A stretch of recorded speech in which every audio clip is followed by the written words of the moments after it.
got into running around June. I was very, very consistent, and then I started uploading daily on YouTube. I don't think I've ran yet this month, so I woke up crazy late, like it's already dark pretty much. I figured I'm gonna force myself to go for a run. In August, I legitimately ran almost 100 miles. So far, October, exactly 0. So this might be a bit rough. I think sunset's in 20 minutes. We're kind of mismatching. We got Gymshark, Under Armour, I think a Nike hat, Nike shoes with some long socks. It's cold as hell. We're gonna get this though.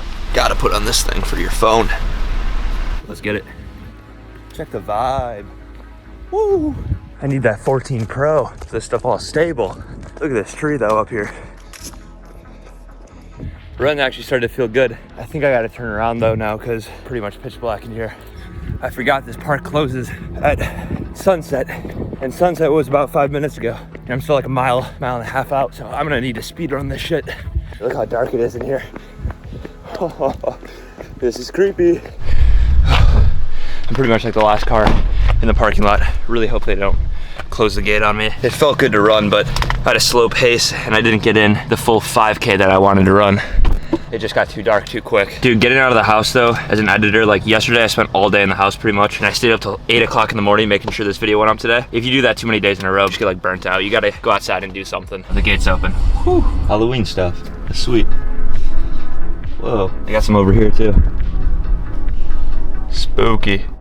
There's so much that you can do with AI, so I'm gonna break down some techniques that they use in the Ken Carson rock and roll video to get like this crazy, like almost like lightning, like Neuralink style overlays over Ken throughout the video. This is just one technique you can use. Everything that I'm gonna be using in this video is free. You can see I have this like lightning overlay kind of over his head, and that's using all AI stuff. But first we need to take our clip and turn it into a PNG sequence. So we're gonna go to export and then go to format and then just go to JPEG. Make sure export as sequence is checked. And you're probably gonna wanna make a folder, so I'm gonna name this one frames. Let's just start off and name that 00. That way it's really easy to follow the numbers. And then on deepdreamgenerator.com, you can go and stylize your photo and do some crazy AI stuff. I'll have this website as well as a bunch of other really cool AI websites linked down below. That way you guys can experiment with different websites. So we're gonna go to generate, and then under deep style, we gotta choose a base image. Base image should be the first frame in your sequence, so it should be named 00. I already have it uploaded. We'll choose that. And then choose style image. They have a bunch of different ones as well as popular styles of stuff that you can apply to it. I want to use this image that I made in Photoshop. I just took lightning overlays as well as some like particle overlays and then combined them and then used some neural filters in Photoshop to get this like really cool cyber kind of looking image. I'll have it linked down in the description for free to download, as well as 2 other ones that I made earlier on. So if you want to just experiment with this, you can. So then let's go ahead and upload that and then go down to settings. If you want to change all this stuff, they have like a paid version. I'm just using the free account. It gives you a certain amount of credits and you can like make stuff pretty easily. The style weight is basically how intense it's going to apply to your footage. I leave the scale at 100, the iteration boost at 1. And then preserve color basically just means, is it gonna keep the same color that's in this video, or is it gonna take the overlay color, so the purple here? I'm gonna leave it unchecked for this and then click generate. While the image is generating, I wanna say that you can use this so many different ways. So you don't just have to use these lightning overlays. You can go and bring in anime pictures or cartoons or different atmospheres or basically any kind of image, and you can apply it to your footage to give it that stylized look. As well as they also have an option on the website that you can tell the computer what to do to your image. So this came out actually really dope. I'm just gonna right click and save this image as, and let's go ahead and make a folder called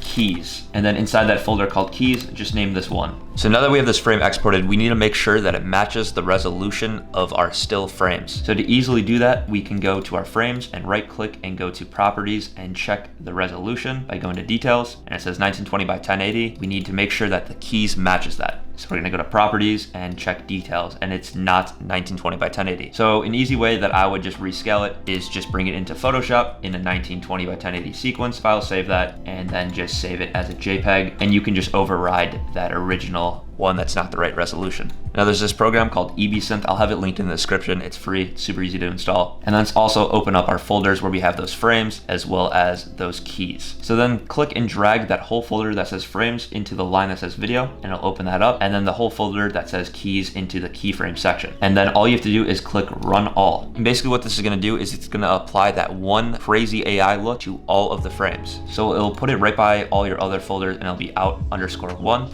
And then you can see we have a sequence of all of our images, and the further it gets in on the sequence, it starts to break apart. So what you can actually do is you can open up EbSynth and add multiple keyframes. For the sake of this video, we're not gonna do that. And then just highlight your out folder and drag that into Premiere Pro.